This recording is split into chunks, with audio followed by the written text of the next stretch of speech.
नमस्कार, आप हैं इंडिया न्यूज बिजनेस पर और मैं हूं आपके साथ गौरव सिंह सैगर। देश की सबसे बड़ी जीवन बीमा कंपनी यानी लाइफ इंश्योरेंस कंपनी जो है वो एलआईसी यानी life insurance corporation of India है। अगर हम इस कंपनी की बात करें तो अब तक अगर हम बात करें तो ये कंपनी जो है वो लाइफ इंश्योरेंस पे काम कर रही थी, लेकिन अब ये कंपनी हेल्थ इंश्योरेंस सेक्टर में भी कदम रखने जा रही है। एलआईसी इसके लिए पहले इस सेक्टर में काम कर रही कंपनियों को एक्वायर करने की पॉसिबिलिटीज तलाश रही है, यानी कि कंपोजिट इंश्योरेंस कंपनीज को मंजूरी देने के प्रपोजल के बीच एलआईसी भी हेल्थ इंश्योरेंस सेक्टर में उतरने की तैयारी कर रही है। एलआईसी के चेयरमैन सिद्धार्थ मोहंती ने कहा कि हमें ऐसी उम्मीद है कि कंपोजिट लाइसेंस की मंजूरी दी जा सकती है और हमने ग्राउंड लेवल पर कुछ काम भी कर लिए हैं। हम हेल्थ इंश्योरेंस में अपनी रुचि बढ़ा रहे हैं, यानी हम अपना इंटरेस्ट शो कर रहे हैं और तमाम ग्रोथ अपॉर्चुनिटीज पर विचार कर रहे हैं। एक रिपोर्ट के अकॉर्डिंग अगर हम बात करें तो एक संसदीय पैनल ने फरवरी 2024 में कॉस्ट और कंप्लायंस बर्डन को कम करने के लिए कंपोजिट इंश्योरेंस लाइसेंस को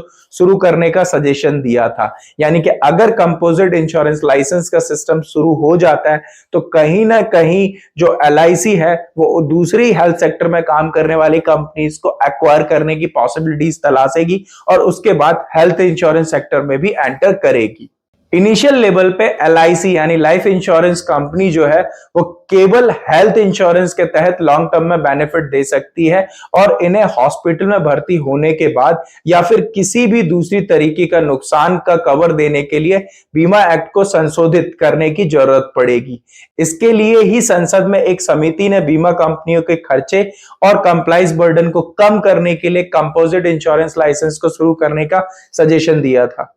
आपको बता दें कि 2022-23 के एंड में 2.3 करोड़ से कम हेल्थ इंश्योरेंस कवर इशू किए गए थे, जो कि 55 करोड़ लोगों को कवर करते हैं। सरकार और आईआरडीआई का मानना है कि ज्यादा हेल्थ इंश्योरेंस कवर इशू किए जाएं और एलआईसी के हेल्थ इंश्योरेंस सेक्टर में एंट्री होने से इसमें काफी ज्यादा तेजी देखने को मिलेगी और ये बड़ा रीजन है जिसके वजह से एलआईसी जो है वो हेल्थ इंश्योरेंस सेक्टर में उतरने के लिए अपनी कमर कस रही है। तो ये थी कुछ इन्फॉर्मेशन जो हमने आपके साथ शेयर की। अगर आपको इन्फॉर्मेशन पसंद आई है तो वीडियो को लाइक करिए, चैनल को सब्सक्राइब करिए, कमेंट करके अपना फीडबैक जरूर दीजिए और बताइए कि हेल्थ इंश्योरेंस सेक्टर में क्या इंपैक्ट पड़ता है अगर एलआईसी इस सेगमेंट में एंट्री करती है तो।